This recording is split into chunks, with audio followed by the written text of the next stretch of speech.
Hi, this is Carol, and welcome back to my Miscellaneous Monday. I'm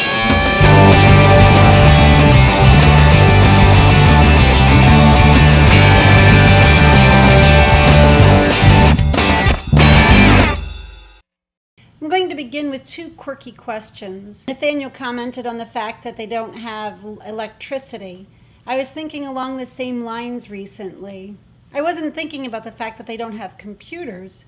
The thing that stands out to me is they don't have lights.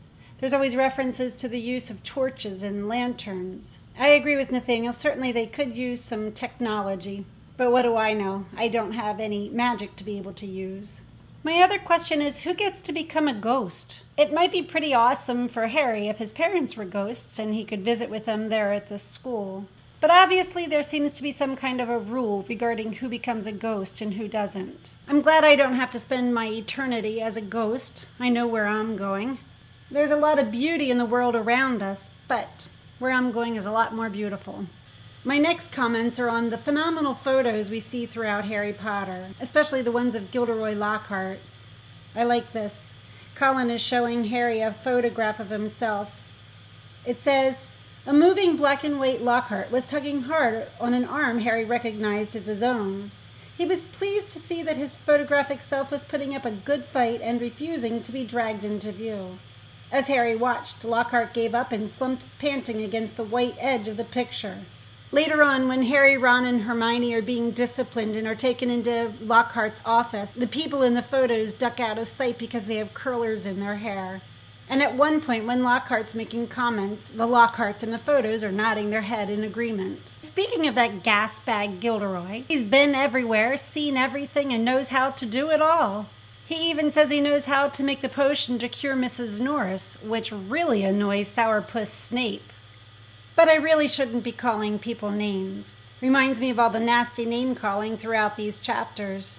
Malfoy calls Hermione a filthy little mudblood, and Ron comes to her defense. His wand backfires and he ends up spitting up slugs. It reminds me of an earlier altercation where Ron had told Malfoy to eat slugs. And then there's Moaning Myrtle.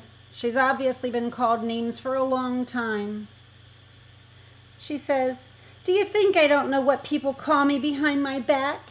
Fat Myrtle, ugly Myrtle, miserable, moaning, moping Myrtle." "You've forgotten Pimply," Peeves hissed in her ear. And then there's the villainous voice.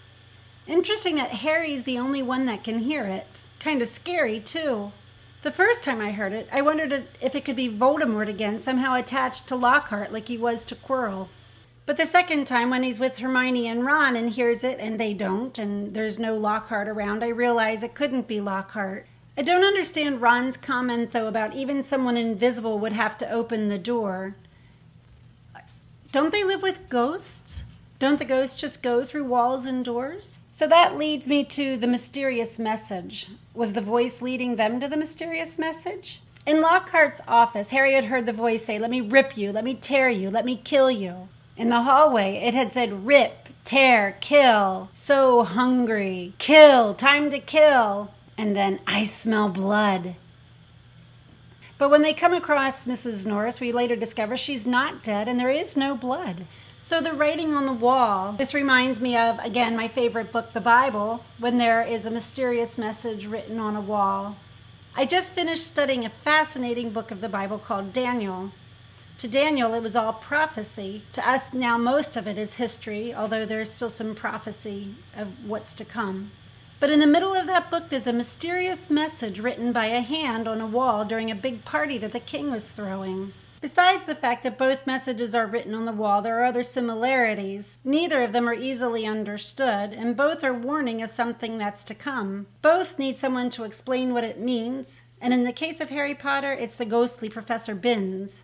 Hermione continues to push him until he tells the history and the myth related to the Chamber of Secrets. It's somehow related to the heir of the original Slytherin, and now kids at Hogwarts are saying Harry is that heir. I feel pretty certain that it's not Harry. I mean, the story's told from Harry's point of view, and certainly Harry would know if he had opened the Chamber of Secrets, as the message says it has been opened. The myth says that only the heir can unseal it. Obviously, Malfoy knows something about it, because when he comes across the scene, he says, "Enemies of the air beware," and "You'll be next, mudbloods." Malfoy is one of those selective Slytherins that wants to keep all of the magical learning within the all-magic families. Harry doesn't appear to be one that wants to purge the school of those who are unworthy to study magic. One of his best friends doesn't come from a wizarding family. Well, that's all I have to say this week. I hope you tune in the rest of the week and hear what the others have to say.